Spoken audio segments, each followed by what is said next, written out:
Hey, it's Magic Turtle 643 here with another episode of Sketchbook Blues. So I went home to visit my family over Christmas, as you do, and I opened a big Rubbermaid box full of old drawings that I made as a child, some of which I haven't seen since I made them, so some of these are decades old. This is what looks like a plumber who can fly. So AM stands for Anything Man. That was a superhero that I invented who could do anything. That was his power. The ability to accomplish anything at all. So basically I made an omnipotent god, more powerful than any being in the cosmos, and he dresses like Mario. And he carries a bent golf club on his back. Wouldn't you? This is just a pile of money with a severed mouse head. What sort of aspirations did I have as a kid? If I lived under the sea, I would be Whale Ben. And I'd have beautiful eyelashes, a gaping mouth full of entrails, and a periscope. Or no, I read it wrong. I would be Whale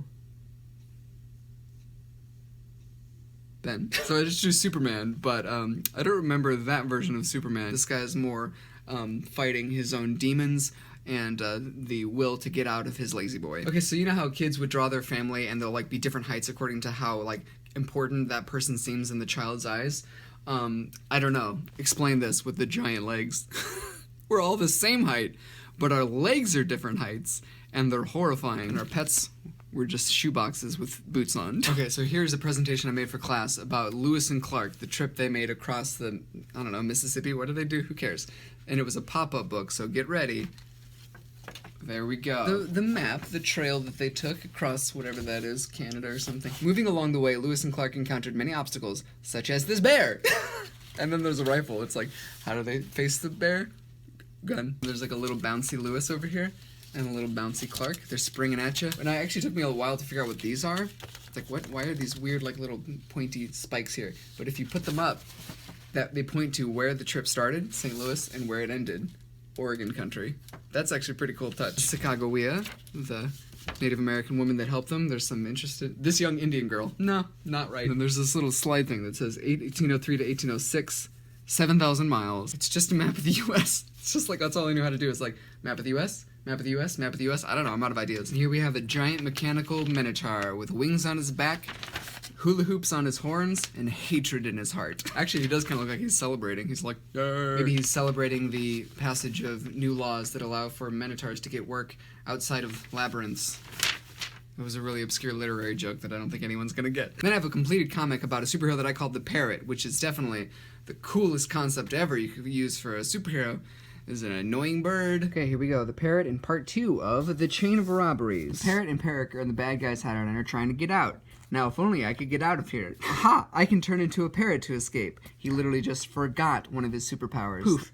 Now there are two identical parrots. And then he, like, flies through, distracts the guard. The guard's like, shut up, stupid bird. Those keys are just for emergencies. Now I got the guard. What do you mean they're just for emergencies? They're literally to escape an abduction. Parrot power. It's just blowing somebody over. And they're back at the birdhouse, which is his lair. Clever. And I love that he has a talking sidekick parrot who is conscious and knows language. And he locks him up in a cage when he's done. He's like, we just escaped some metal bars, but I'm going to put you in one too. And that I don't see the irony in that. And judging by the uniforms of the robberies, the bad guy leader... Okay, so the robbers literally have, like, costumes that they wear with, like, logos so that you know who it is. Wow, you did some really hard detective work there. And then he flies to the bank that he thinks is going to be hit next, and he says, I need you to shut down this bank right now. There's going to be a robbery any minute. And the robbers show up and say, this is a stick-up. Give us all the money. Huh? There's no one here. The psychic parrot lands on the bad guy's shoulder and goes, what was the plan again? And imitates his friend, and then the bad guy just tells him. Okay, the bomb is in the janitor's office. Boss is coming to set it off. And then the bird's like, got it. Parrot shows up. He's like, huh, gets punched in the face, uses his utility belt. What's in there? A feather. Yep, just gonna throw a feather at him. And then it goes, what does it do? It's like a homing feather. It goes beep, and then it like flies around and beats him up. That's right. Oh, then it explodes. Of course, he turns out the gun and he goes whoosh, knocks it out with wind. Oh, he actually brings it back to him. That's pretty sweet. And then he punches him in the gut. Whack. Thok. Oh, he got a classic net gun. There's the bomb. Now to disarm it. He's literally just gonna unplug the bomb, because that's how bombs work. I'm a terrorist, I'm gonna plant this bomb to blow up this place. Do you have an extension cord? Is there an outlet over here? Is that one grounded? Can I use that one? But then there's a booby trap where like a machine gun pops out of it and starts firing bullets at the poor little parrot. And then there's Batwing. Isn't that already a superhero that oh, is he the evil guy? Seize him, he says. And all these bad guys appear. They rappel down from the ceiling. This guy's got dual scimitars. Listen, Parrot, on 3, you and me do the whirlwind attack. They got to do it together, and then they spin around each other, and they make a beautiful color, like fruit stripes colored rainbow. Ah, you imbeciles, I'll fight them myself. Dual-sided crowbar, wow. And then he slice. Ow, right in the face? Really, slice? If that's Slice, he's dead. And then he hit the poor Parrot with a crowbar. Jeez, this is violent. Oh man, both at the same time. Batwing, we don't want to fight you. If the bomb goes off, we'll all die. Batwing never dies. Takes out a quarter. He's going to pay for a jingle in the jukebox. Throws the quarter at him. What is it really? Oh, it's an egg. The eggshell pops off. It bounces, explodes. It keeps bouncing in, keeps exploding. It's a pretty cool gadget. And there's all kinds of stupid stuff happening. He just got thrown through the wall. Parrot, the beak cuffs? So he's got handcuffs that are like, they look like a bird beak. And they just fly everybody out and it explodes.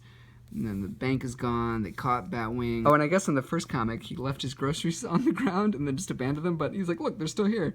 I would worry about the temperature danger zones of that. Your perishables have probably turned bad. The end.